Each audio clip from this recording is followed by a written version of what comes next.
తులారాశి వారికి ఈ వారం చాలా అనుకూలంగా ఉంది. రాష్ట్రాధిపతి అష్టమాధిపతి అయిన శుక్రుడు తృతీయంలో ఉన్నారు. తృతీయ షష్టమాధిపతి అయిన గురువు భాగ్యంలో ఉన్నారు.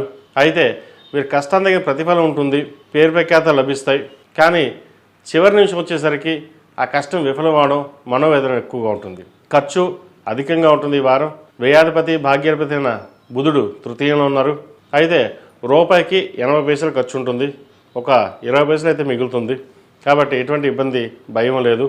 మీరు చేసే కష్టం ఏదైతే ఉందో ఈ సంవత్సరం ప్రారంభం నుంచే కొంతవరకు ఊపందుకునే విధంగా ఉంటుంది.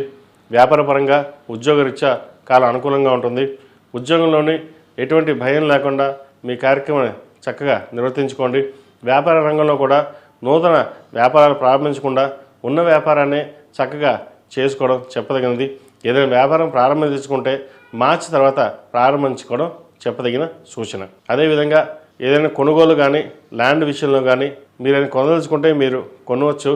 అంతేగాని ఇతరులకి ఉపకారం చేయబోయి అపకారం వంటి కావద్దు. ఎందుకంటే మీరు వారికి చక్కగా ఏదో సహాయం చేద్దాం అనుకుని వెళ్తారు, అది ఇబ్బంది పెట్టే విధంగా ఉంటుంది.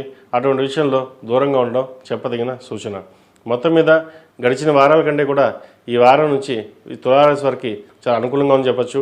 సంవత్సరం ప్రారంభం నుంచే చక్కగా అనుకూలమైన ఫలితాలు గోచరిస్తాయి. వీరికి ఈ రాశిలో మించిన విద్యార్థులకు చాలా అనుకూలంగా ఉంది. చదువు మీద శ్రద్ధ పెట్టాలి. రాశ్యాధిపతి అష్టమాధిపతి అయిన శుక్రుడు తృతీయంలో, ద్వితీయ సప్తమాధిపతి అయిన కుజుడు తృతీయంలో, వ్యయ భాగ్యాధిపతి అయిన బుధుడు తృతీయంలో ఉన్నారు. ప్రేమ వివాహాలకు సంబంధించిన విషయ వ్యవహారాలు దూరంగా ఉండడం, అదేవిధంగా ప్రతిదానికి అట్రాక్ట్ అవడం చెప్పదగింది కాదు. ఏదైనా సరే కొన్ని నిర్ణయాలు తీసుకుని ముందుకు వెళ్ళాలి. చదువు మీద శ్రద్ధ పెట్టాలి. అంతే తప్ప ఇతరత విషయాలకి దూరంగా ఉండడం చెప్పదగిన సూచన. లేకపోతే తర్వాత మనం బాధపడే విధంగా గ్రహతులు గోచరిస్తోంది. ఏదైనా సరే ఇంట్లో పెద్దవాళ్ళతోటి ఒక మాట చెప్పి వాళ్ళ అనుమతి సరే డిస్కషన్ చేసిన తర్వాత ముందుకు వెళ్ళాలి.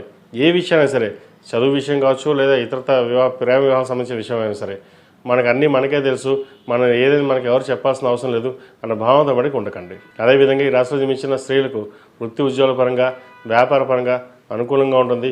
మంచి స్థానాన్ని సంపాదించగలుగుతారు. భాగ్యాల్లో గురువు ఉన్నారు. కష్టం తగిన ప్రతిఫలం తక్కువగా ఉందన్న భావన ఉంటుంది వీరికి. కానీ మంచి అనుకూలమైన పరిస్థితులు గోచరిస్తుంది. ఈ సంవత్సరం ఈ ప్రథమార్థంలో మీకు కావాల్సిన బెనిఫిట్స్ ఏవైతేనో ఈ వారంలో కొన్ని వచ్చే అవకాశాలు తప్పకుండా గోచరిస్తుంది. కాబట్టి ప్రయత్నాలు ప్రారంభించండి. ఈ రాశిలో వారు ప్రతిరోజు ప్రతినిత్యం ఓ నమో నారాయణ ఒత్తులతో దీపారాధన చేయడం, అదేవిధంగా లక్ష్మీ అమ్మవారిని పూజించడం చెప్పదగిన సూచన. ఈ రాశిలో మించిన వారికి కలిసి వచ్చే సంఖ్య 7, కలిసి వచ్చే రంగు మెరూన్. ఏదైనా పని మీద బయటకు వెళ్ళినప్పుడు సోమవారం కానీ శుక్రవారం కానీ వెళ్ళండి, మంచి ఫలితాలు సంప్రాప్తిస్తాయి. తదుపరి వృశ్చిక రాశి.